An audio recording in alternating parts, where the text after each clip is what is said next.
bahwasanya tahun ini Anda masuk daftar kuota untuk berangkat haji. Masya Allah, dia bisa persiapannya sampai 2-3 bulan sebelumnya. Beli ini, termasuk persiapan fisik. Kemudian orangnya olahraga dulu, jalan jauh, berlatih untuk bagaimana agar nanti bisa kuat fisik ketika haji. Termasuk juga persiapan di sana nanti ada apa, sehingga dia persiapan beberapa alat, bahan, maupun benda-benda tertentu yang dibutuhkan ketika haji. Karena mereka sadar bahwasanya ibadah haji ini mungkin hanya akan sekali dia jalani seumur hidup. Hal yang sama juga dilakukan oleh para jamaah umrah. Begitu beliau sudah mendaftar umrah, dia akan persiapan mungkin sepekan atau 2 pekan sebelumnya. Sebagai tanda bahwasanya dia ingin umrah ini sukses, dia ingin umrah ini berhasil. Dan belajarnya juga lama. Kadang manasik tidak hanya sekali, bisa manasik sampai 3-4 kali. Ada yang haji itu manasiknya sampai 10 kali. Umrah manasiknya 2-3 kali. Dia ingin belajar mengenal semua yang dia butuhkan ketika di sana. Maka kebayang nggak ketika kita mau kita mau ibadah sholat, kita mau ibadah puasa. Seharusnya kita punya sikap yang sama. Cuman barangkali karena sholat dan puasa ini orang tidak harus safar, maka nampaknya persiapannya tidak sehebat ketika persiapan haji dan umrah. Tapi apapun itu, kita menghendaki ibadah kita di bulan Ramadan adalah ibadah yang sukses, yang berhasil. Dan Allah Subhanahu wa Ta'ala mengajarkan kepada kita dalam sebuah ayat, fa'lam annahu la ilaha illallah wastaghfir li dzambika walil mu'minin. Fa'lam annahu la ilaha illallah. Ilmuilah, milikilah ilmu bahwasanya la ilaha illallah, tidak ada Tuhan yang berhak disembah kecuali Allah. Wastaghfir li dzambik, dan mohonlah ampun untuk dosa-dosamu. Imam Bukhari rahimahullah dalam kitab sahih beliau mengatakan babun al-ilmu qabla al-qawli wal amal. Bab bahwasanya ilmu itu harus didahulukan sebelum orang bicara dan sebelum orang beramal. Lalu beliau mengutip firman Allah Subhanahu wa Ta'ala, liqaulihi ta'ala, karena Allah berfirman, fa'lam annahu la ilaha illallah wastaghfir li dzambik. Ketahuilah bahwasanya tidak ada Tuhan yang berhak disembah kecuali Allah. Sehingga Allah ajarkan kalau orang ingin punya landasan tauhid, dia harus berilmu terlebih dahulu. Fa'lam, ketahuilah, la ilaha illallah. Baik. Sehingga disinilah arti penting sebuah edukasi sebelum kita menjalani aktivitas apapun, terutama aktivitas ibadah. Karena tentu saja ketika seseorang tidak memahami bagaimana cara menjalankan ibadah itu dengan benar, dan apa saja potensi yang membahayakan ibadah tersebut, mungkin seseorang tidak akan bisa maksimal dalam melakukannya. Baik, kali ini kita akan melihat persiapan yang selayaknya dilakukan oleh seorang muslim menjelang datangnya bulan Ramadan. Bapak Ibu yang dimuliakan Allah Subhanahu wa Ta'ala, saya sebut di sini adalah kiat sukses Ramadan. Agar nanti ketika kita menjalani ibadah di bulan Ramadan, kita bisa lebih berhasil. Sekarang kita akan lihat. Yang pertama, sambutan yang diberikan Nabi SAW ketika Ramadan itu datang. Dan ini membuktikan bahwasanya Ramadan itu istimewa. Sehingga Rasulullah SAW sampai memberikan sambutan, menunjukkan nilai istimewanya bulan Ramadan. Nabi SAW bersabda, qad ja'akum syahrul Ramadan, telah datang kepada kalian bulan Ramadan. Syahrun mubarak, bulan yang penuh berkah. Iftaradallahu alaikum siyamahu, Allah wajibkan kepada kalian puasa di bulan Ramadan. Yuftahu fihi abwabul jannah, ketika bulan Ramadan pintu-pintu surga dibuka. Wa yughlaqu fihi abwabul jahim, ketika bulan Ramadan pintu-pintu neraka ditutup. Wa tughallu fihi syayatin, dan setan-setan dibelenggu. Fihi lailun khairum min alfi syahr, di bulan itu ada malam yang lebih baik daripada 1000 bulan. Man hurima khairaha faqad hurim, barang siapa yang dijauhkan, tidak mendapatkan kebaikannya, berarti dia betul-betul diharamkan untuk mendapatkan pahala yang besar. Itulah Lailatul Qadar. Baik. Di sini contoh bagaimana motivasi yang diberikan Nabi SAW bagi para sahabat ketika Ramadan datang. Sehingga beliau tunjukkan ada apa di bulan Ramadan dan bagaimana nilai istimewa bulan Ramadan. Nilai istimewanya satu. Bulan ini bulan yang penuh berkah, syahrun mubarak, bulan yang diberkahi. Jadi kalau sekarang orang lagi sibuk pusing ngalap berkah, yang benar itu di mana? Ngalap berkah, nyari berkah. Orang kan sekarang bahkan sejak dulu juga sama. Mereka pengen ngalap berkah. Ada yang ngalap berkah dengan usap-usap tembok. Ada yang ngalap berkah usap-usap kuburan. Ada yang ngalap berkah dengan nyari tanah daerah tertentu. Ini Ramadan. Dikatakan Nabi SAW yang sudah pasti bulan berkah. Nah, terus gimana bentuk saya ngalap berkah di bulan Ramadan? Kau banyak beribadah di situ, menjadi orang soleh ketika Ramadan, bagian itulah yang akan membuat kau bisa mendapatkan keberkahan. Karena inti dari keberkahan adalah seseorang ketika mendapatkan pahala yang berlimpah, mendapatkan ketenangan batin, kenyamanan, ketika dia berada di area tertentu, di bulan tertentu atau di tempat tertentu. Ini yang pertama. Bulan Ramadan disebut oleh Nabi SAW sebagai bulan penuh berkah. Iftaradallahu alaikum siyamahu. Yang kedua, Nabi SAW menegaskan di bulan Ramadan Allah wajibkan kita untuk berpuasa. Ini sebagaimana yang Allah tegaskan dalam Al-Quran. Syahrul Ramadan alladhi unzila fihi al-Quran. Hudal linnas wa bayyinatin minal huda. Lalu Allah menegaskan, faman syahida minkum syahra falyasum. Faman syahida minkum syahra falyasum. Siapa yang telah melihat bulan, maksudnya adalah hilal ketika Ramadan, falyasum, hendaknya dia kerjakan puasa. Yang ketiga, yuftahu fiha abwabul jannah. Di Ramadan dibukakan pintu surga. Sehingga ketika pintu surga itu dibuka, memberi peluang besar, ketaatanmu akan mengantarmu ke surga. Berarti di bulan yang lain gimana, Pak? Wallahu alam. Yang jelas penegasannya di sini Nabi SAW mengatakan di bulan Ramadan pintu-pintu surga dibuka. Artinya memberikan motivasi bahwasanya ketaatan kamu, ibadah kamu bisa mengantarmu ke surga. Sama seperti misalnya presiden buka istana. Siapapun boleh masuk. Proposal apapun boleh diajukan. Berarti peluang terbesar proposal bisa masuk adalah ketika istana dibuka. Di momen yang lain, istana nggak dibuka. Hanya ada pintu kecil atau pintu khusus. Yang lainnya ditutup, misalnya. Sehingga dari sinilah kita mendapatkan motivasi dari Nabi SAW. Pada saat pintu surga dibuka ketika Ramadan, ini memberikan motivasi, peluang besar. Ibadah yang kau kerjakan akan mengantarkanmu ke surga. Wa yughlaqu fihi abwabul jahim. Dan ditutup pintu-pintu neraka. Sehingga ketika pintu-pintu neraka ditutup, memberikan harapan bagi kaum muslimin yang punya dosa, yang punya maksiat, bertobatlah. Peluang besar dosamu akan diampuni oleh Allah sehingga tidak mengantarkan kamu ke neraka. Maka Ramadan adalah bulan di mana orang bisa menghapus dosanya. Wa tughallu fihi syayatin, dan setan dibelenggu. Nah, ini ngasih motivasi kepada kita. Peluang untuk berbuat maksiat jadi lebih kecil. Dan motivasi untuk berbuat taat jadi lebih besar. Karena setan dibelenggu, sehingga lebih sulit untuk menggoda. Walaupun dalam hal ini ulama beda pendapat. Ketika setan itu dibelenggu, apa yang bisa dilakukan oleh setan? Karena banyak pertanyaan, jika setan dibelenggu ketika Ramadan, kenapa masih ada perbuatan maksiat ketika Ramadan? Ada yang memberikan jawaban. Setan dibelenggu, tapi dia masih punya kemampuan untuk membisikkan dengan lisan. Tapi mungkin dia tidak lebih dekat. Dia dibelenggu. Ini makna yang pertama. Ada yang mengatakan bahwasanya setan dibelenggu, kenapa masih ada maksiat di bulan Ramadan? Karena yang dibelenggu adalah maradatus syayatin. Setan-setan yang kelas besar.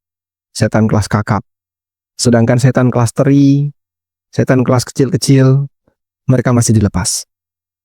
Dan mereka banyak manusia yang kalah dengan setan kelas teri. Pendekatan yang ketiga, kenapa masih ada perbuatan maksiat padahal setan dibelenggu di bulan Ramadan? Karena sumber maksiat terkadang berasal dari hawa nafsu. Sehingga dengan sebab hawa nafsunya itulah, kemudian dia ingin berbuat maksiat.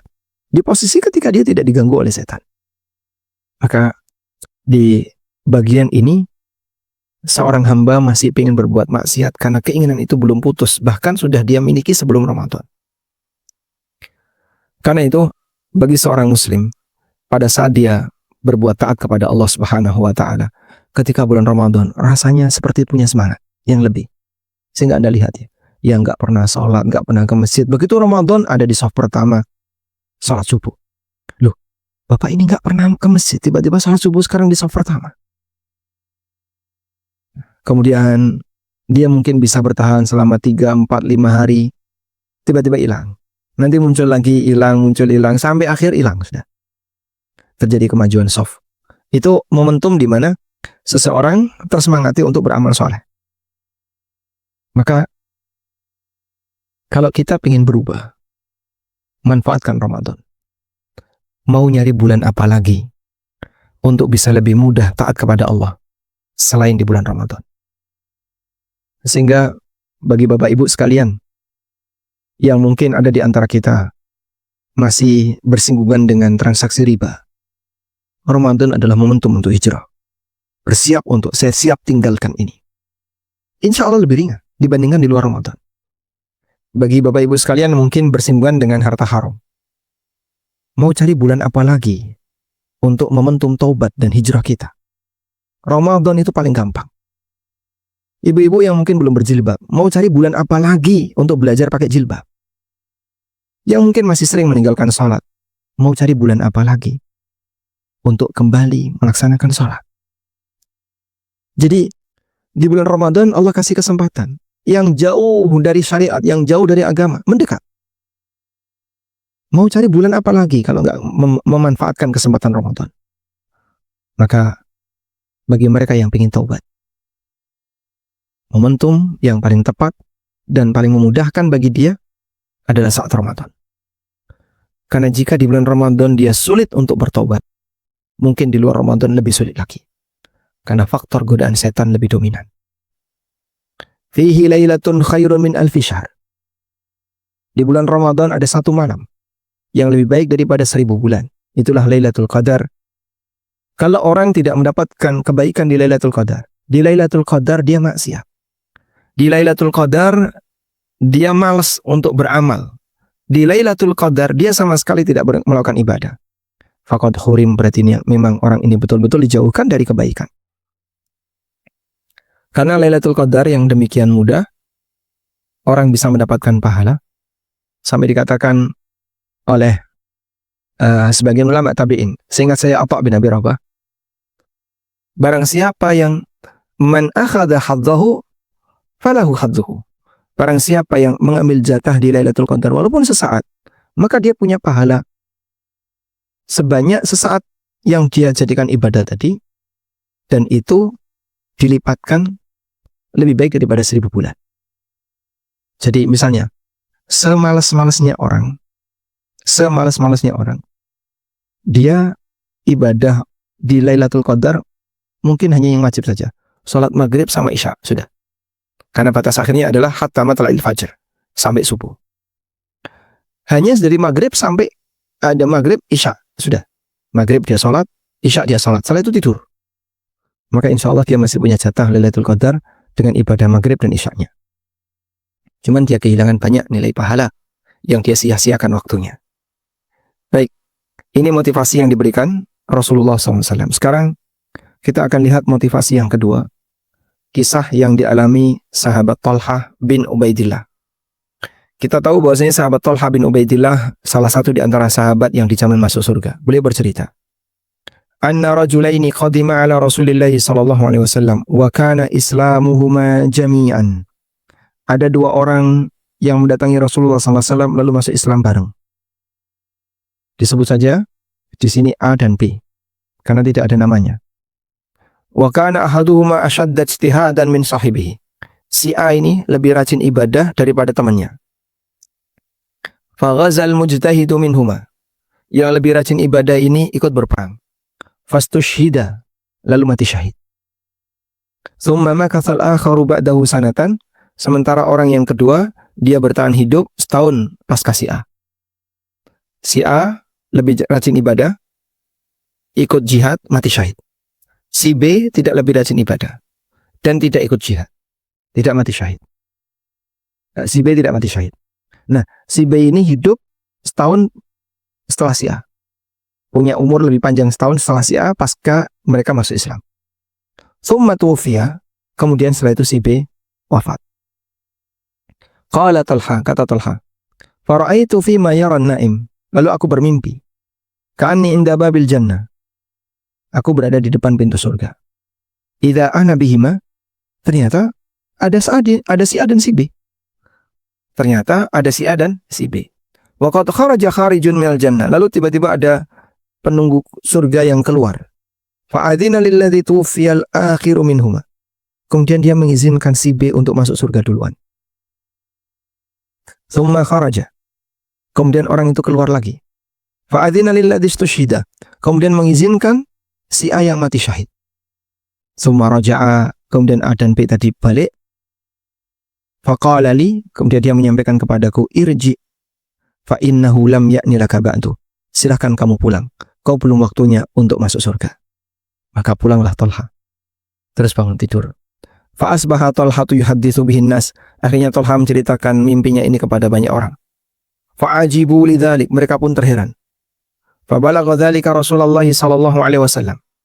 Hingga hal ini sampai kepada Rasulullah sallallahu alaihi wasallam. Faqala, lalu beliau bertanya, min ayyi dzalika ta'jabun? Apa yang membuat kalian heran? Qalu, mereka mengatakan, ya Rasulullah, hadza kana ashadda ijtihadan. Si A ini kan lebih rajin ibadah. Tsumma istushhida fi sabilillah. Ditambah lagi dia mati di medan jihad sebagai syahid di jalan Allah. Wa dakhala hadzal jannata qabla. Sementara kenapa si B masuk surga duluan dibanding si A? Faqala, kemudian Rasulullah SAW mengatakan, alaysa qad makatha hadza ba'dahu sanatan? Bukankah si B dia hidup setahun pasca wafatnya si A? Qalu bala, betul ya Rasulullah. Wa adraka Ramadan fasama? Bukankah dia ketemu bulan Ramadan dan dia puasa di bulan Ramadan? Bala, betul ya Rasulullah. Wa shalla kadza wa kadza sajdatan fis sanah? Dan dia salat sekian rakaat dalam setahun?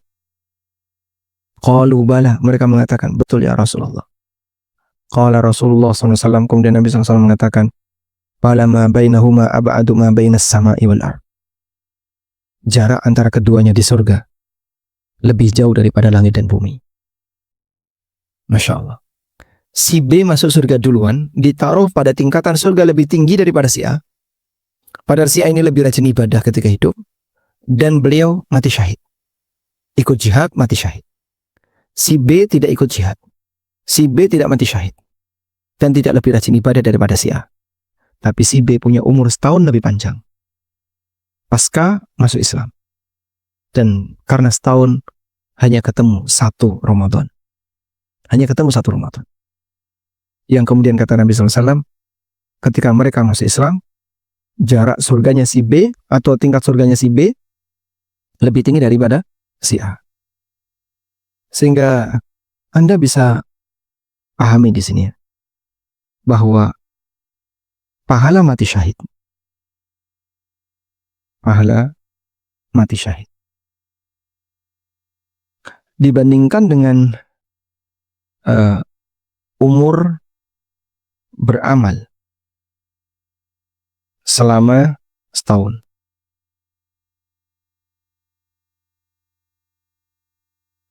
Orang ini mati syahid. Yang ini punya umur beramal selama setahun.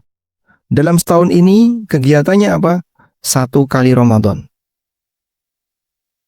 Ya tentu saja 1 kali Ramadan, 1 bulan yang dia jumpai dengan berpuasa, beramal sepanjang Ramadan. Kemudian sekian kali sholat. Sekian kali sholat. Tapi ini bisa menyebabkan derajat orang di surga jauh lebih tinggi. Makanya bersyukur kepada Allah ketika Allah kasih kita umur yang lebih panjang. Kita bisa ketemu dengan banyak Ramadan. Karena jika 1 Ramadan saja bisa membuat derajat seorang mukmin jauh lebih tinggi di surga dibandingkan yang mati duluan, walaupun dia mati syahid, bagaimana dengan banyak Ramadan? Namun ini hanya berlaku jika Ramadannya adalah Ramadan yang berkualitas. Berarti kalau Ramadannya tidak berkualitas, ya mungkin nggak ada nilainya sama sekali. Baik. Dan teman-teman kita, saudara kita, tetangga kita yang mungkin mereka telah mendahului kita, terutama pada waktu COVID, banyak yang sudah meninggal di usia yang sama seperti usia kita. Tapi Allah kasih kita kesempatan untuk bisa ketemu beberapa Ramadan setelah COVID berlangsung. Semoga Allah Subhanahu wa Ta'ala menjadikan Ramadan kita betul-betul Ramadan yang berkualitas. Selanjutnya, persiapan yang pertama agar kita bisa menjadi orang yang berhasil saat Ramadan. Menyusuri Ramadan ibarat menyusuri jalan yang penuh pahala. Manusia akan terasa ringan untuk meraih semua pahala itu jika dia tidak terbebani di pundaknya. Beban itu adalah dosa. Sehingga ibarat orang melakukan sebuah perjalanan menuju Allah. Dalam perjalanan itu, Anda akan keberatan untuk bisa melakukannya dengan maksimal kalau di punggung kita punya beban. Dan beban itu adalah dosa. Allah Subhanahu wa Ta'ala berfirman, "Alam nashrah laka sadrak wa wada'na 'anka wizrak alladzi anqadha dhahrak." Bukankah kami telah melapangkan untukmu dadang, dan kami telah menghilangkan daripadamu beban dosamu. Wa wada'na 'anka wizrak, kami lepaskan darimu beban dosamu. Alladzi anqadha dhahrak, yang menjadi beban di punggungmu.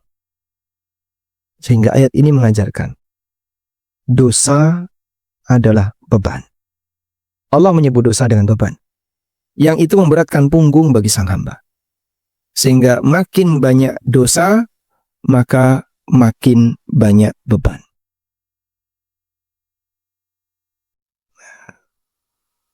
Karena itu, orang akan terasa berat. Sehingga mungkin ketika di bulan Ramadan, gimana Pak ya, saya kok mager Pak. Pengennya seperti yang lain tuh Pak. Bisa tadarus, khatam sampai dia baru tanggal 5 Ramadan sudah khatam sekali. 5 hari sudah khatam Al-Quran sekali. Baru tanggal 10 dia sudah khatam 2 kali Pak. Saya kok berat sekali mau menghatamkan Quran, baru dapat 3-4 lembar. Udah ngantuk. Habis itu dia baca. Sudah? Dilihat. Oh masih banyak yang belum ya. Baca lagi. Dia baca berhenti. Lihat sisanya. Oh kurang 3. Gas. Karena dia tidak menikmati. Kok bisa dia mager seperti itu? Penyebabnya adalah dosa.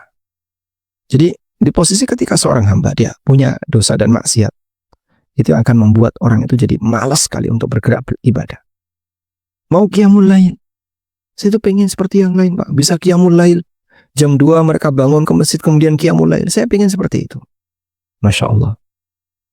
Bisa jadi malasnya kita disebabkan karena punggung kita terlalu banyak beban dosa, sehingga membuat kita jadi kesulitan. Tidak lebih bebas ketika bergerak pada saat kita melakukan perjalanan menuju Allah. Coba kita lihat keterangan Ibnu Qayyim.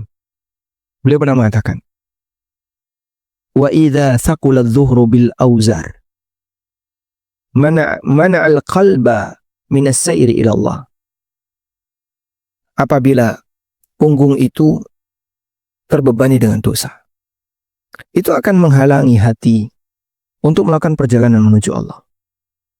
Sehingga semangatnya jadi turun. Orang jadi terasa berat untuk beramal. Wal jawarih minan nuhud fi ta'atihi, juga menghalangi anggota badan untuk melakukan ketaatan. Wa kaifa yaqta'u masafat as-safar muskilun bil hamli ala dhahrihi.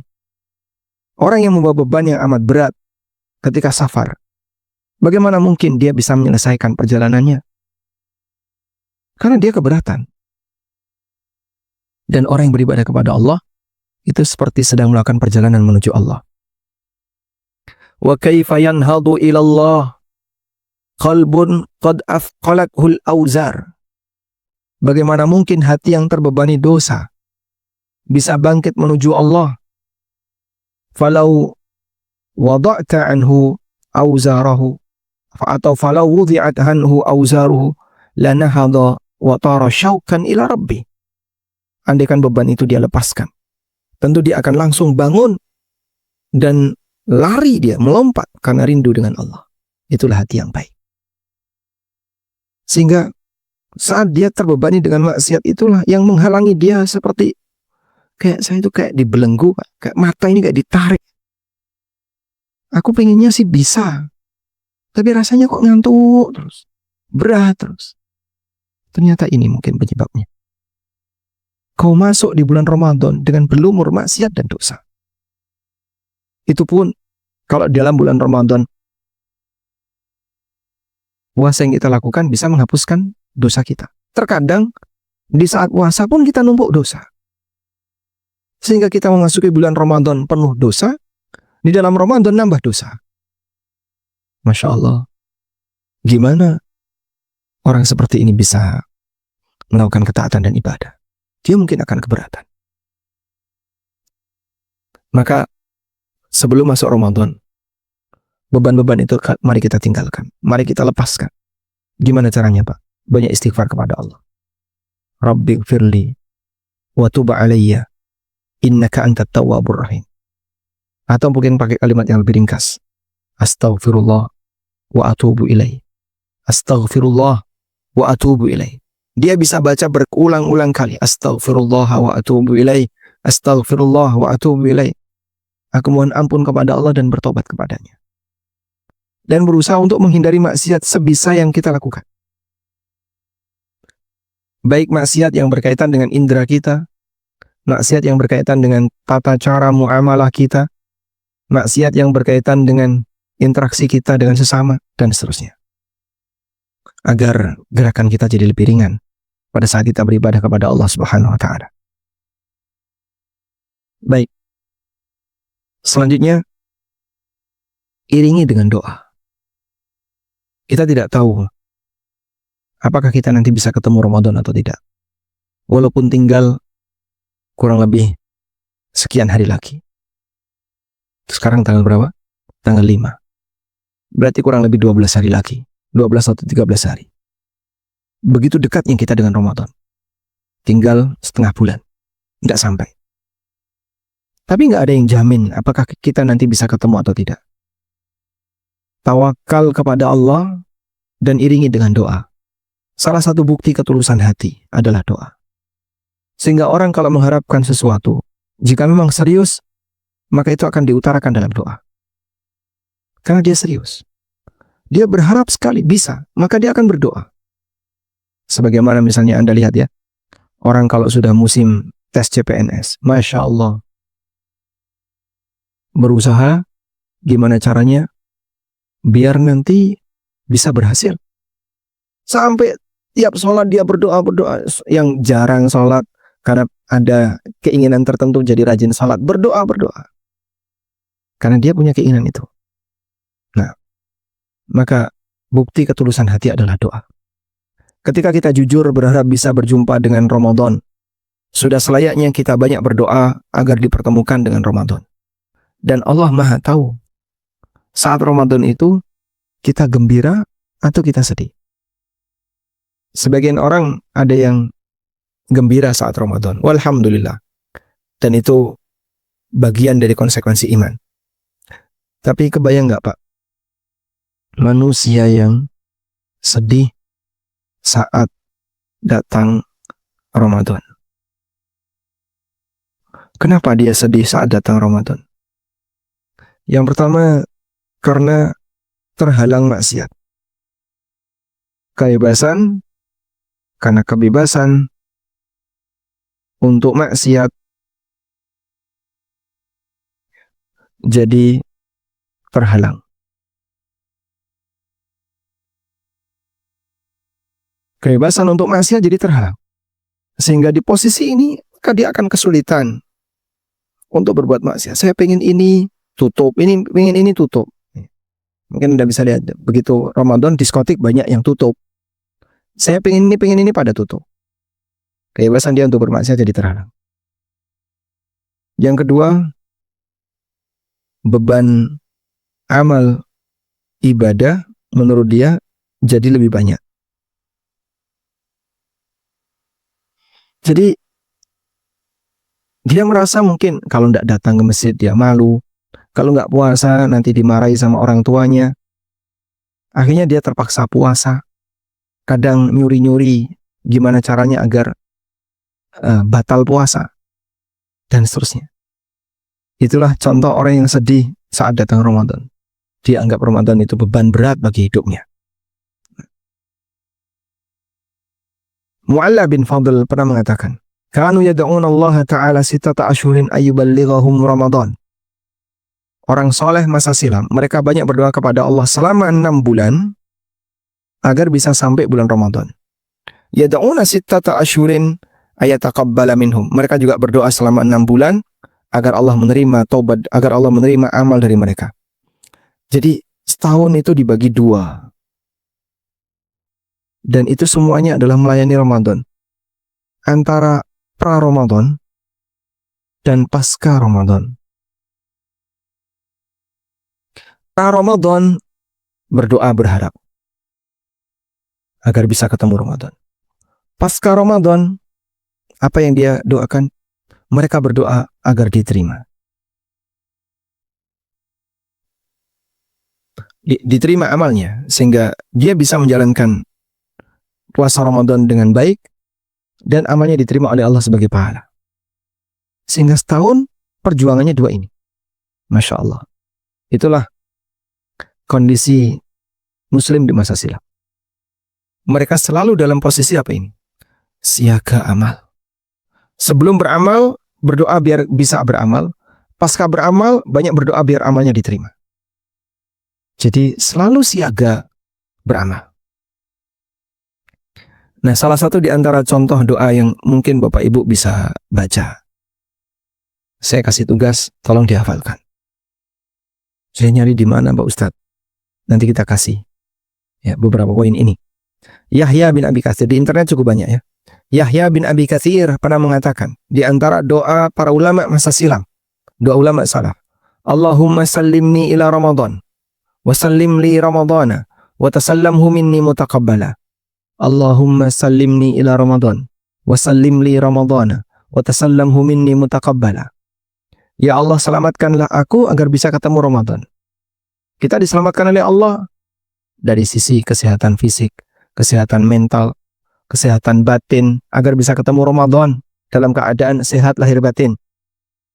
Yang kedua, wasallim li Ramadana, serahkanlah Ramadan itu untukku. Dan bentuk menyerahkan Ramadan untuk hamba adalah Allah mudahkan dia untuk beribadah sepanjang bulan Ramadan.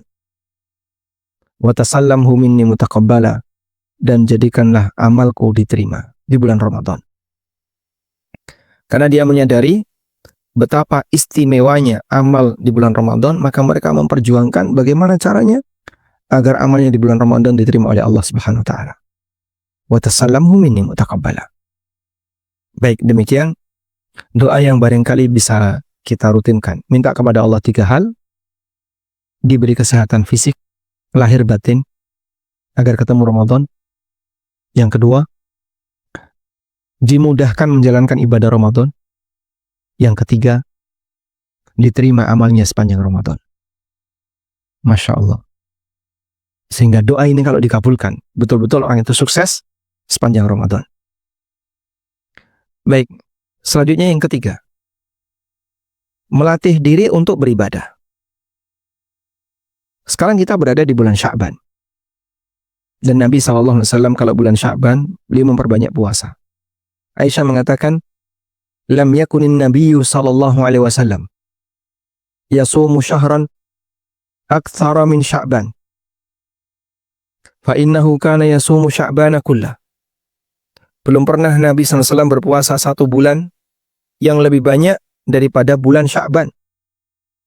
Terkadang hampir beliau berpuasa sebulan penuh di bulan Sya'ban. Dari mulai tanggal 1 sampai akhir Sya'ban. Muttafaqun alaih, hadis riwayat Bukhari Muslim. Ibnu Rajab mengatakan, puasa Sya'ban itu ibarat latihan atau pemanasan. Latihan atau pemanasan untuk puasa Ramadan. Agar saat puasa Ramadan, memasuki Ramadan tidak terasa kesulitan dan keberatan. Nah, ini yang dipahami oleh Al-Hafidh Ibnu Rajab. Nah, maka begini. Dalam setiap ibadah, itu ada ibadah sunnah. Salat, ada salat wajib dan ada salat sunnah. Sebagaimana zakat, ada zakat wajib dan ada zakat sunnah. Zakat sunnah berarti sedekah biasa. Puasa juga sama. Nah, haji dan umrah juga sama. Haji yang pertama itu wajib, haji berikutnya statusnya sunnah. Nah, di posisi ketika seseorang ingin melatih ibadahnya, maka lakukanlah qobliyah.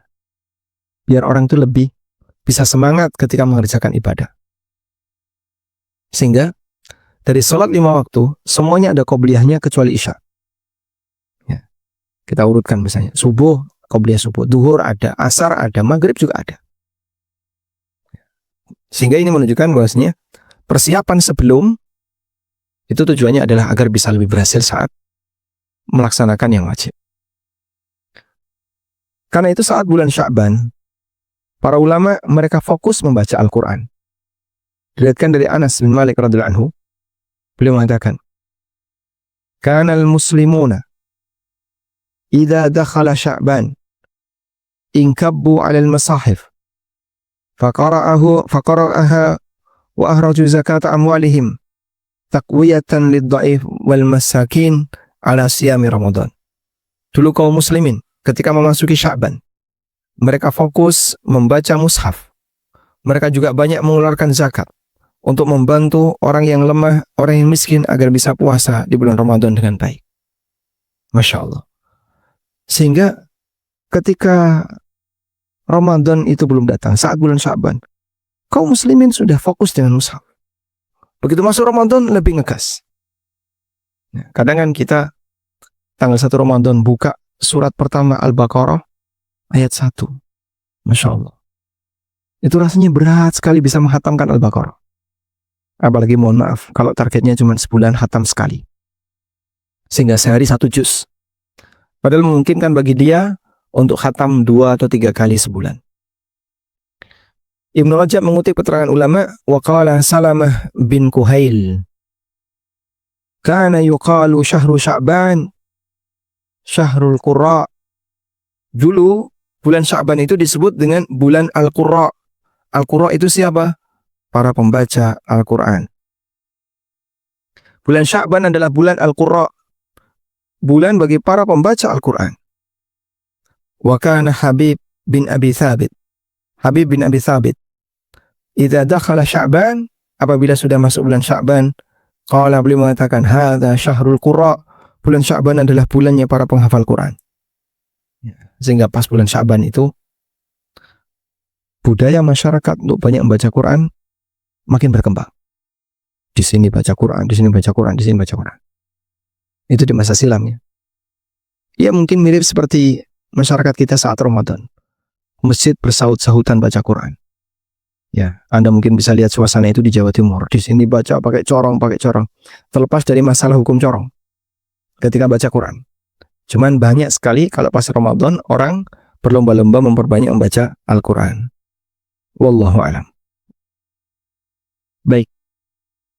Selanjutnya, tumbuhkan tekad yang kuat. Tumbuhkan tekad yang kuat. Sebuah perjuangan besar itu diawali dari tekad. Orang kalau punya tekad yang kuat, maka dia akan lebih semangat dan serius untuk mengejar harapannya. Sehingga sebuah perjuangan yang besar diawali dari tekad. Kalau nggak punya tekad, maju mundur gimana ya? Saya masih pertimbangan ini, pertimbangannya Anda nggak punya tekad. Ya. Dan ada 2 hal yang menyebabkan amal itu gagal. Ya, Pak. Allah Subhanahu wa taala berfirman,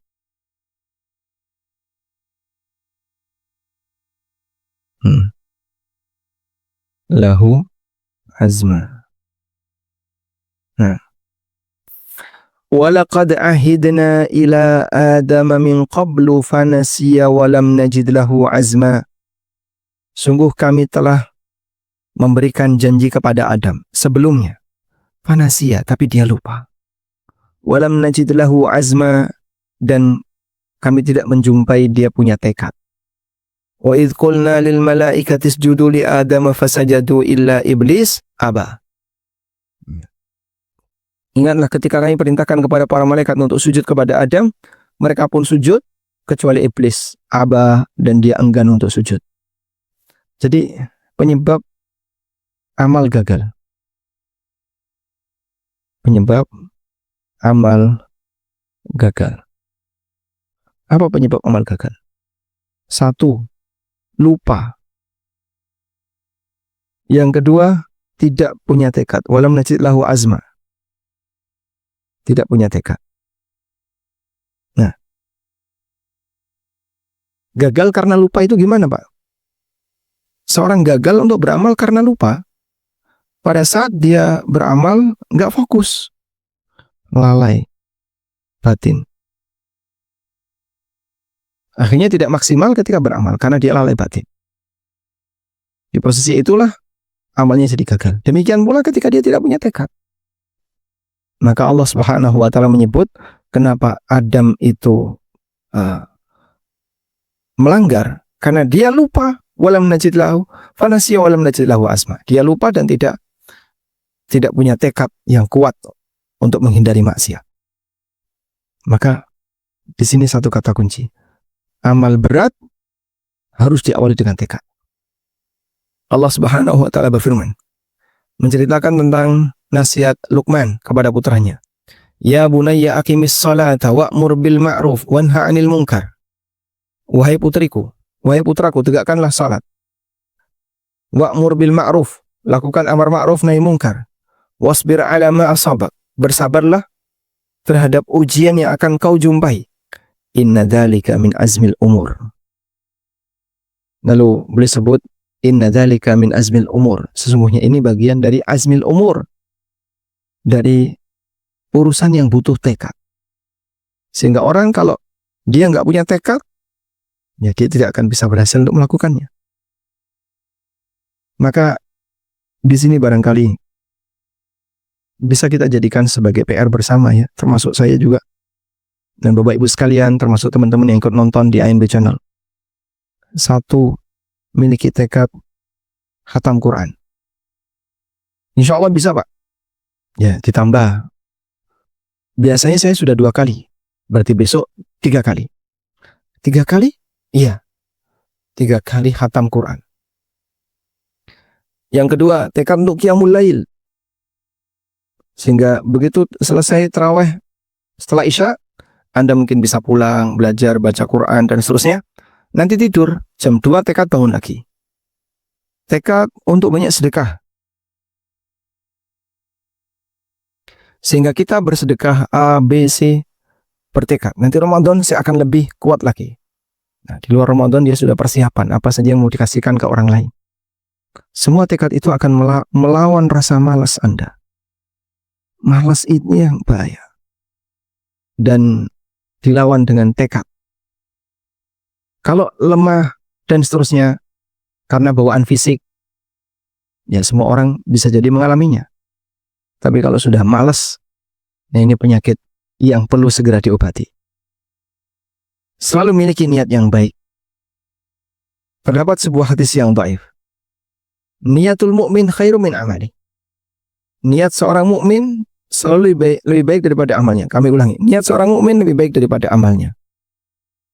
Walaupun hadis ini dhaif, tapi secara makna benar. Sebab terdapat banyak hadis yang lain yang menunjukkan bahwasanya orang mukmin ketika dia punya niat lalu tidak jadi diamalkan, man hamma bi hasanatin falam ya'malha. Siapa yang berangan-angan untuk berbuat baik tapi dia tidak berhasil melaksanakannya, kutibat lahu hasanatun kamilah, maka dicatat untuknya 1 kebaikan. Sehingga Masya Allah dihargai sampai pada posisi ketika seseorang itu sudah punya niat. Karena itu Imam Ahmad berpesan kepada putranya Abdullah bin Imam Ahmad, in wil khaira fa innaka la tazalu bi khairin ma nawaital khaira. Milikilah niat yang baik, karena engkau akan selalu berada dalam kebaikan selama engkau punya niat yang baik. Hidup kita akan lebih terarah pada saat kita berusaha punya target tertentu dengan niat tertentu. Nah, di posisi ketika kita mau beribadah, maka perlu ada seperti ini. Pasang niat, saya harus ini, saya harus khatam sekian kali. Kemarin alhamdulillah sudah khatam sekali. Berarti besok khatam 2 kali. Nah, tekad itulah yang insya Allah nanti akan membuat sang hamba itu jadi lebih serius dalam melaksanakan tugas dari Allah Subhanahu wa taala. Walhamdulillahirabbil alamin. Baik, mungkin itu yang bisa kita sampaikan sebagai pengantar.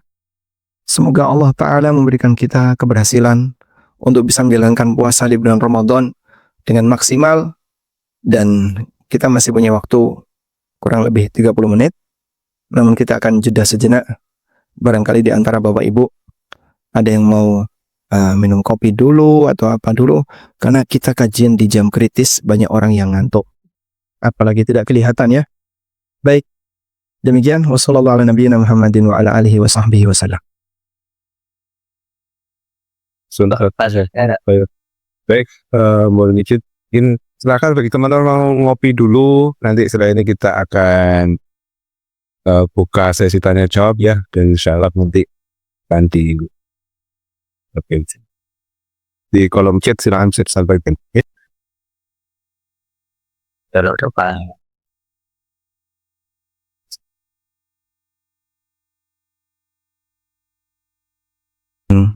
Diskusi terbatas bagi yang tergabung di Zoom, kami persilahkan. Kita kembalikan kepada Pak Febri ya. Ya, baik, ini sudah ada beberapa pertanyaan yang disampaikan rekan-rekan di sini. Pertama ini dari Bapak Afif Risma dari Kantor Pusat PTPN 1 Jakarta. Assalamualaikum Ustaz. Waalaikumsalam warahmatullahi memberi keberkahan untuk Ustaz dan Pak. Ustaz, saya mau tanya, apakah kita boleh menambah puasa sunnah sebagai Senin Kamis setelah tanggal 15 Sya'ban? Kemudian pertanyaan kedua, apakah untuk tentang pembayaran zakat fitri ini, Ustaz, sebaiknya di mana ya Ustaz? Saya kerja dan kos di Jakarta, rumah di kota lain, dan rencana sebelum Idul Fitri pulang kampung mengunjungi orang tua. Untuk pembayaran zakat fitri, di mana yang lebih afdol, Ustaz? Demikian Ustaz, ada yang pertanyaan pertama. Dijawab dulu atau dikumpulkan dulu? Baik, coba kita jawab dulu ya. Baik, Ustaz. Berkaitan dengan puasa setelah memasuki pertengahan bulan Sya'ban. Ini pernah diisyaratkan oleh Nabi SAW dalam hadis dari Abu Hurairah radhiyallahu anhu yang diriwayatkan oleh Ashabus Sunan dan Ibnu Hibban, di mana Nabi SAW bersabda, "Idzan tasafa Sya'ban fala tasumu." Kalau Sya'ban sudah masuk pertengahan, maka janganlah kalian berpuasa. Dan hadis ini dinilai sahih oleh At-Tirmidzi, Ibnu Hibban, Al-Hakim, At-Tahawi, Ibnu Abdul Bar, Ahmad Syakir, dan juga Syalbani. Ada juga ulama yang menilai hadis ini dhaif seperti Abdurrahman bin Mahdi, Imam Ahmad bin Hanbal, Abu Zur'ah Ar-Razi, Ad-Daruqutni, Al-Zahabi, dan ulama kontemporer yang mendhaifkannya adalah Syekh Muqbil Al-Wadi'i. Karena diperselisihkan antara ini sahih ataukah tidak, maka wallahu alam, insyaallah bagi mereka yang sudah memasuki pertengahan bulan Sya'ban lalu tetap ingin berpuasa sampai akhir Sya'ban, silahkan. Namun di situ ada dua peringatan yang tidak boleh dilanggar. Pertama, tidak boleh secara sengaja berpuasa sehari atau 2 hari sebelum Ramadan di bulan Sya'ban. Misalnya di tanggal 28 atau 29 puasa dia. Nggak boleh mendahului seperti itu. Nabi SAW mengatakan, "La tuqaddimu Ramadhana bisawmi yaumin wala yaumain." Janganlah kalian mendahului Ramadan dengan puasa sehari atau 2 hari. Sehingga sengaja tiba-tiba puasa di posisi mepet Ramadan, tidak boleh. Yang kedua, puasa di tanggal syak, tanggal yang meragukan. Ada sahabat yang mengatakan, Ammar bin Yasir pernah mengatakan, "Man shama yauma syakkin faqad asa Abul Qasim." Barang siapa yang berpuasa di hari syak, di hari yang meragukan, berarti dia telah durhaka kepada Nabi Muhammad SAW. Sehingga di sini ada 2 hal yang dilarang keras, ya. Jangan sampai, atau dilarang oleh Nabi SAW, yang dilarang apa bentuknya puasa saat Sya'ban. Yang pertama adalah sengaja puasa sunnah mepet Ramadan, mendekati Ramadan. Dengan dia berpuasa sehari atau 2 hari. Ini tidak boleh. Yang kedua, puasa di hari syak. Syak itu meragukan. Dan yang dimaksud puasa di hari meragukan adalah dia berpuasa di tanggal 30 Sya'ban yang diragukan apakah itu sudah masuk tanggal 1 atau belum. Jadi Sya'ban berjalan sampai 29 hari. Ini bulan Sya'ban. Baik, ini adalah hari ke-30. Ini ke-30. Nah, di hari yang ke-30 ini, besok ini kan berarti Ramadan. Di posisi hari yang ke-30 ini diragukan. Ini ragu. Sudah terbit hilal ataukah belum? Nah, di kondisi itu terlarang bagi kita untuk berpuasa. Terus gimana Pak? Pastikan di tanggal itu adalah 30. Dan jangan berpuasa. Tapi jangan-jangan sudah masuk. Nah, jangan-jangan itu keraguan itu semuanya dihilangkan dengan cara nggak boleh puasa. Disinilah kita diajarkan prinsip keseragaman. Biar orang itu ketika memulai Ramadan, memulai Syawal, dan seterusnya dilakukan secara seragam. Wallahu a'lam. Tadi untuk pertanyaan satunya, Pertanyaan satunya, zakat fitri tadi. baik. Yo, bien. Zakat fitri, sebagaimana namanya, zakat fitrah atau zakat fitri. Kalau disebut zakat fitri, jadi ini kan bisa menggunakan 2 nama. Bisa disebut dengan zakat fitri, bisa disebut dengan zakat fitrah. Zakat fitri disebut sebagai zakat fitri karena dikeluarkan saat waktu fitri. Waktu fitri itu adalah maghrib tanggal atau hari terakhir Ramadan. Maghrib malam 1 Syawal. Ini namanya waktu fitri. Jadi kalau sekarang adalah hari terakhir Ramadan, besok tanggal 1 Syawal, nanti malam itu disebut dengan waktu fitri. Dah? Dan fitri itu bukan suci. Fitri itu bukan suci. Kalau ada orang mengatakan Idul Fitri adalah hari raya suci, ini salah terjemah. Jauh sekali salahnya. Fitri yang dimaksud adalah berbuka, tidak berpuasa. Waktu fitri berarti waktu berbuka, di mana kegiatan Ramadan sudah selesai, dan itu masuk mulai dari maghrib malam 1 Syawal. Kemudian ada juga sebutan zakat fitrah.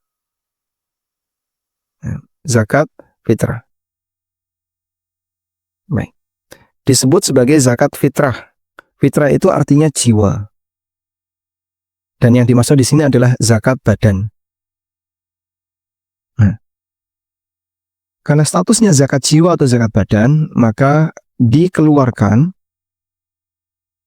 di mana jiwa berada, saat malam Idul Fitri. Jadi Anda ada di mana kalau malam Idul Fitri? Saya pulang kampung. Nah, berarti zakat fitrah Anda saat di kampung, karena Anda pulang kampung. Dari situlah zakat fitri dibayarkan sesuai dengan posisi di mana kita berada. Maka kaum muslimin para jamaah umroh, saya dulu pernah bimbing umroh akhir Ramadan. Malam tanggal 1 Syawal ya kita motivasi, ayo kita bayar zakat fitrah di sini. Ya, ada nggak Pak di sana? Banyak sekali orang jualan. Sudah 1 bungkus per bungkus 1 paket zakat. Penerimanya siapa Pak? Penerimanya nggak kurang. Banyak sekali para pekerja-pekerja sapu, pinggir-pinggir jalan, di sekitar Masjidil Haram, orang-orang Bangladesh, orang-orang India yang membutuhkan, Anda kasihkan mereka. Dan mereka fakir miskin, yang berhak dapat zakat. Wallahu a'lam. Berarti kalau yang bersangkutan sedang ada di perjalanan mudik, berarti dia harus menyalurkan di Yang terdekat ya Ustaz. Berarti bisa dititipkan. Bisa Oh, bisa dititipkan ya. dititipkan. Jadi misalnya sampai rumah besok subuh. Iya. Atau sampai rumah malam terlalu larut. Nanti bisa dititipkan ke orang tuanya agar nanti dibayarkan pas malam Id. Insya Allah itu lebih baik. Kemudian James ada perkawinan gini dari ini. Assalamualaikum Ustaz. Waalaikumsalam yang belum lunas ganti puasa Ramadan tahun lalu, sementara sudah masuk Ramadan tahun ini, bagaimana hukumnya? Apakah boleh ganti lagi tahun depan atau boleh bayar denda? Ini mungkin juga kasusnya untuk ibu menyusui atau ibu hamil. Penjelasan. Orang yang menunda qadha Ramadan sampai masuk Ramadan berikutnya tanpa uzur, maka dia berdosa. Sehingga misalnya dia punya kewajiban qadha selama sebulan. Dia punya waktu yang cukup longgar. Atau selama sepekan karena haid misalnya. Dia punya waktu yang cukup longgar sekali untuk bisa membayar qadha tadi di sepanjang 1 tahun. Namun apa yang terjadi? Ternyata dia tidak lakukan itu. Mungkin karena males atau apa. Saya ketemu orang yang dia punya utang puasa Ramadan sampai 100 hari. Dulu waktu SMA nakal misalnya. Waktu SMP yang sudah balik tapi dia nakal. Sehingga saat haid dia tidak qadha. Berkali-kali kayak gitu. Sampai 100 hari. Masya Allah. Banyak sekali. Iya. Karena dia tidak menyelesaikan qadha Ramadannya. Nah terus kalau seperti itu gimana? Dia berdosa. Dia berdosa karena tidak menyelesaikan qadha Ramadan. Harusnya selesaikan qadha Ramadan sebelum masuk Ramadan berikutnya. Kalau sudah terlanjur gimana? Utang itu nggak hilang. Dan berikutnya kewajiban dia adalah bayar qadha plus fidyah. Jadi misalnya dia punya utang 7 hari. Ya.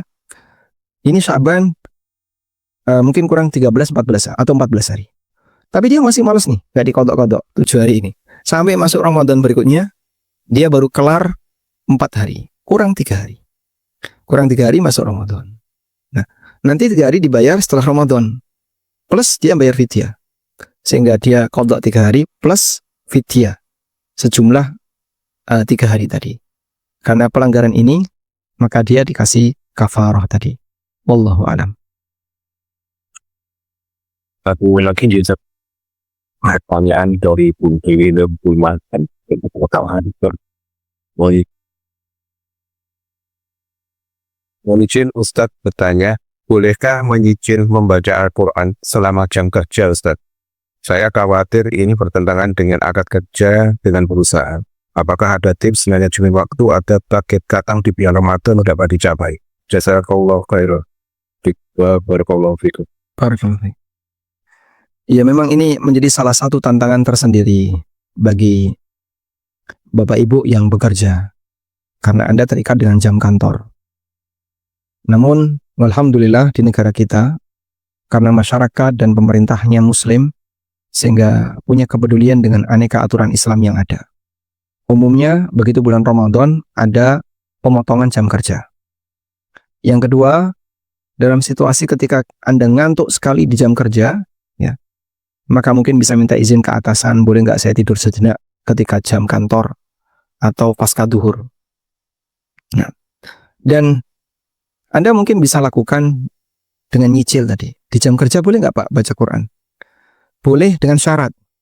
1, tidak melanggar aturan, artinya diizinkan. Yang kedua, tidak ganggu ritme kerja, sehingga Anda menggunakan waktu itu, ritme kerja tetap teratur. Misalnya, kerjaan harus selesai jam 2 siang. Ya, jangan sampai gara-gara Anda melakukan kegiatan di luar tugas kerja tadi, hingga pekerjaan itu tertunda sampai jam 3, jam 4. Nah, Anda akan dikatakan salah kalau seperti ini. Yang ketiga, tidak menghalangi seseorang untuk kerja. Sehingga gara-gara misalnya saya baca Quran dulu, tadarus dulu, saya belum khatam 1 juz ini. Akhirnya terhalang dia untuk menyelesaikan laporan atau apa. Nah, yang kayak gitu tidak boleh. Maka pastikan bahwasanya ketika Anda baca Quran saat di jam kerja, di situ Anda tidak sampai melanggar aturan dan tidak ganggu kegiatan kerja. Kata kuncinya itu. Maka dalam posisi ini, ketika ada aturan yang melarang, dilarang untuk baca Quran ketika selama di jam kerja, tidak boleh bagi Anda untuk melanggarnya. Karena ketika selama di jam kerja itu berarti Anda harus selalu dalam posisi siaga kerja. Wallahu a'lam.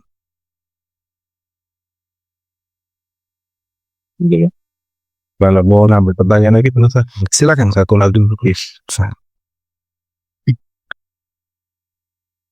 Iya. Assalamualaikum, Ustaz. Bagi wanita hamil atau menyusui yang dengan berbagai pertimbangan tidak bisa menunaikan puasa Ramadan, seperti apa cara menggantinya? Bila mana membayar menggunakan puasa berarti akan membayar fidyah. Gitu Ustaz. Berkaitan dengan wanita hamil atau menyusui, mohon diperhatikan uzurnya karena latar belakang hamil atau menyusui, bukan karena latar belakang nifasnya. Ya meskipun umumnya wanita nifas itu menyusui. Kalau misalnya ada wanita nifas tapi tidak menyusui, maka nanti dia wajib qadha. Misalnya anaknya pakai MPASI, sehingga sejak lahir tidak netek ke ibunya, tapi menggunakan MPASI. Kami punya tetangga, saat dia selesai lahir, disusui ibunya itu muntah, selalu muntah, sampai anak ini ya kurus kering karena nutrisinya bayi bisa bertahan selama sekian hari dari dari nutrisi yang dia terima selama di dalam kandungan. Jika dia tidak diberi ASI selama sekian hari tadi, dia masih bisa hidup. Nah, ini bayi nggak makan, nggak minum, masih bisa hidup karena setiap kali disusui ibunya muntah sampai akhirnya diinfus. Terus sama dokter dikasih susu yang lain, ternyata bisa masuk. Nah, sehingga ibunya tidak menyusui lagi. Ini contoh, dia hanya nifas tapi tidak menyusui. Baik, di posisi ini, jika wanita tidak berpuasa karena disebabkan nifas, maka tetap wajib qadha. Selanjutnya, dia menyusui atau hamil. Boleh nggak dia tidak berpuasa? Boleh, karena pertimbangan menyusui atau hamil. Selanjutnya, dia nanti dalam hal ini jika tidak puasa, ada kewajiban yang harus dilakukan. Ulama beda pendapat. Ada 3 pendapat di sini. 1, dia wajib qadha dan tidak fidyah. Qadhanya kapan, Pak? Nanti setelah Ramadan berakhir. 1 bulan penuh, Pak, qadha, Pak. Ya, kalau dia nggak puasa 1 bulan, ya dia harus qadha 1 bulan. Sebisanya. Sehingga mungkin agak di ujung-ujung dia qadha. Ketika bulan Rajab atau bulan Jumadil Akhirah, Jumadil Ula, dia mulai qadha. Selama 4 bulan itu dicicil misalnya per 5 hari. Yang kedua, pendapat yang kedua adalah dia fidyah tanpa qadha, jadi bayar fidyah saja. Yang ketiga, dia qadha dan fidyah. Wallahu a'lam, secara pribadi pendapat yang lebih mendekati dalam hal ini menurut saya adalah qadha saja. Karena manusia yang tidak bisa puasa itu cuma 2. 1, tidak bisa puasa selamanya. Dalam hal ini solusinya adalah qadha. Yang kedua, dia tidak bisa puasa plus dia tidak bisa puasa tapi sementara. Maka dalam hal ini dia harus fidyah. Orang sakit itu sementara, sehingga dia harus bayar fidyah. Wallahu a'lam. Dia harus qadha ya, orang sakit yang sementara itu dia harus qadha karena dia masih bisa berpuasa. Nah, Jazakallahu khairan Ustaz. Alhamdulillah, terima kasih jazakallahu khairan atas jawabannya Ustaz. Dan insya Allah untuk rekan-rekan yang tadi sudah mengirimkan pertanyaan melalui chat, insya Allah akan kami catat dan tentunya insya Allah nanti akan kita sampaikan pada tim Ustaz ya. Ini ada satu pertanyaan yang mungkin penting. Ya, Assalamualaikum Waalaikumsalam. Cara menebus utang puasa yang tidak kita sadari di masa lampau. Utang puasa di masa lampau Anda bisa hitung, karena itu nggak hilang ya, tetap wajib diqadha, nggak hilang. Misalnya dulu waktu SMP, SMA sudah balik, tapi kadang sering bolong puasanya. Anda tidak hilang puasanya, kewajiban puasanya, maka tolong dihitung. Sudah lupa Pak, diperkirakan kira-kira 1 bulan itu berapa kira-kira. Nah di situ kan ada batas bawah, ada batas atas. batas bawah sama batas atas. Ya, 1 bulan itu tidak kurang dari 10, tidak lebih dari 20 hari. Nah, Anda buat batas atas yang 20, biar lebih yakin. Kalikan berapa jumlah tahun yang Anda tidak berpuasa atau sering bolong. Masya Allah Pak, dari kecil dulu, dari SMP, SMA. Itu konsekuensinya.